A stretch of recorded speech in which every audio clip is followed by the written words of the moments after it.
The Australian Tax Office will pay special attention to profits acquired from cryptocurrencies this tax season.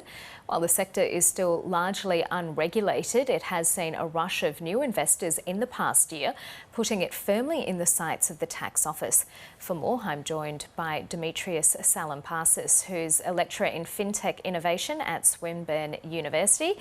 Dimitrios Salampasis, thank you so much for your time. It seems every year we see the ATO focus on a different aspect of income to target. This year it's cryptocurrency.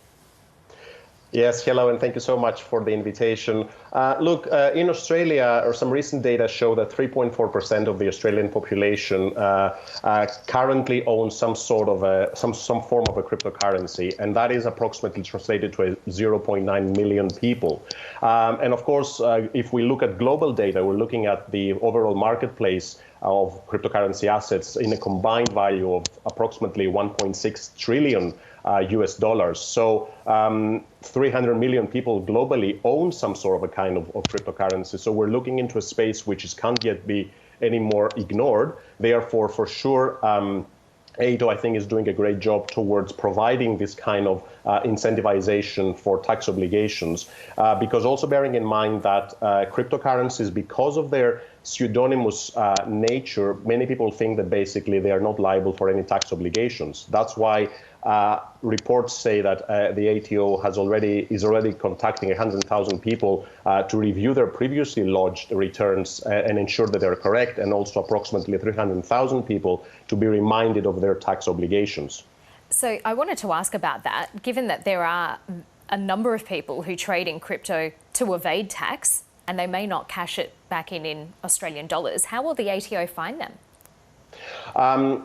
In order to be able to trade cryptocurrency assets, normally you would go through an exchange, a cryptocurrency exchange, which cryptocurrency assets are not a financial product here in Australia, but they are considered as commodities. And this is why cryptocurrency exchanges need to register through AUSTRAC.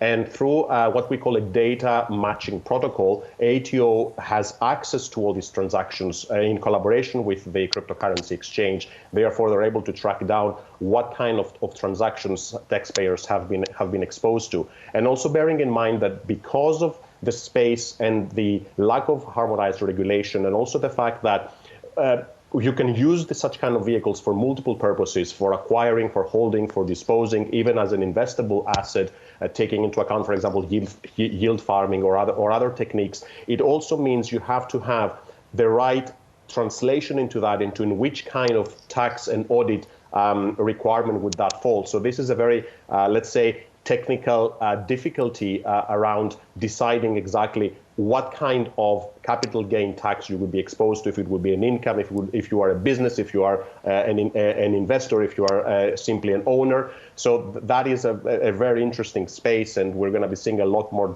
development going further.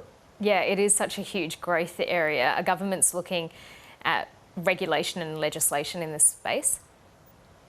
Yes, absolutely. And Australia is looking at that at the moment. The Senate Select Committee on Australia as a financial and technology center has actually, in their third issues paper, they have a clear request for regulation of cryptocurrencies, digital assets. And I think we're going to be seeing some interesting submissions that will shape a regulatory regime, a harmonized regulatory regime, also in alignment with what other jurisdictions such as Singapore, Hong Kong, the US, European Union are doing to create this increased legitimization, because, as I said before, it's a space that is growing. I mean, if you only see between 2012 and 2021, the price of Bitcoin has increased over 540,000%, with an annual growth rate of 274% in 2020.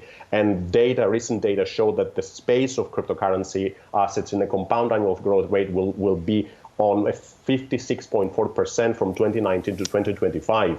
And with all these institutional investors coming in, it's definitely a space that, in order to grow and see further innovation, we need regulation. We need solid regulatory regimes, both for Australia, but also for cross-border transactions and harmonization.